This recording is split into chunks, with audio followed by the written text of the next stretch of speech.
When you think about AI, what matters most to you?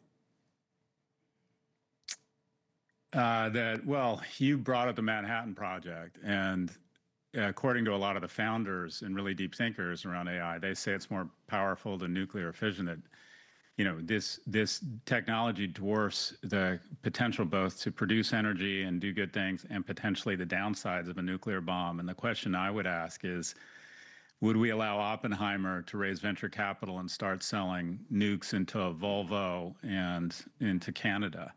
So it strikes me that there's a decent argument for, at a minimum, a great deal more government oversight and regulation, as evidenced by that letter you pointed out initially. So I don't worry about a mass extinction event. I don't think these are going to be.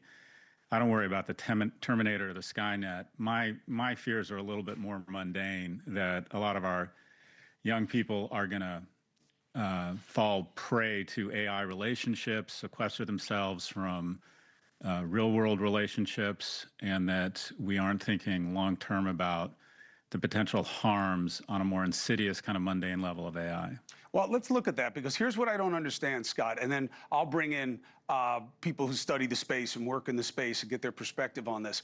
But on a macro level, so they're asking in the letter, oh, we need the government to come to an international arrangement. That's never happened on anything.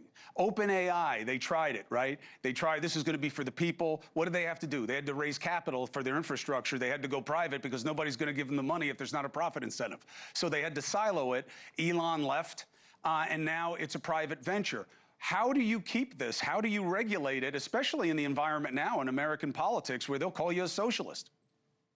Well, I think you can regulate it. When a lot of nuclear scientists actually killed themselves because they believed after the nuclear detonation that the world was over, and they decided they wanted to go out on their own terms. And loosely speaking, the IAEA, I believe it's called, has been able to regulate nuclear weapons with decent success for 80 years. We cooperate with our allies and our adversaries around bioweapons. So I think we can absolutely cooperate around AI. Unfortunately, I think there's become such an emphasis on the stock market continuing to go up, and the current administration wants to let our thoroughbreds run.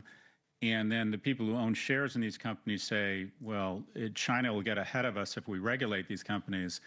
But it feels as if there needs to be sort of a happy medium where we recognize there's tremendous economic growth that can be realized from these companies. But at the same time, we should probably say, at a minimum, have a 60-day waiting period where some very thoughtful people, including some of your guests that you're bringing on, can battle test these models to ensure that they're not going to create their own cyber attacks, see us as an enemy, be used for self-healing weapons, be used for terror attacks. So it feels as if there's got to be something in between socialism, where the government controls the means of production, and absolutely zero regulation where we are right now.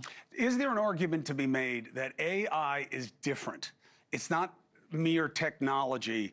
It's something akin to a new resource that could be managed the way Norway does with its oil. You got tons of private industry in Norway, but the oil is owned by the people and it's controlled by private entities, but everybody owns it and it's heavily regulated and they all get a cut. Is AI too important to be left to the market? I do think it needs to be. I do think it needs to be regulated. There's just no doubt about it. But I think quite frankly, I think the biggest threat of AI isn't self-healing weapons or a mass extinction event or even job destruction. I think the biggest threat of AI is something much more mundane, and that's loneliness. I think big tech platforms are trying to convince people using AI tests a million times a second, trying to figure out a way for all of us, specifically our young people, specifically our young men, trying to convince them every day to spend one more minute on a screen and sequester them from their relationships. That's I a good think point. the danger of AI is much more mundane. I don't think society ends with a bang. I think it's a series of small thuds as we start to isolate from one another at the hands of AI.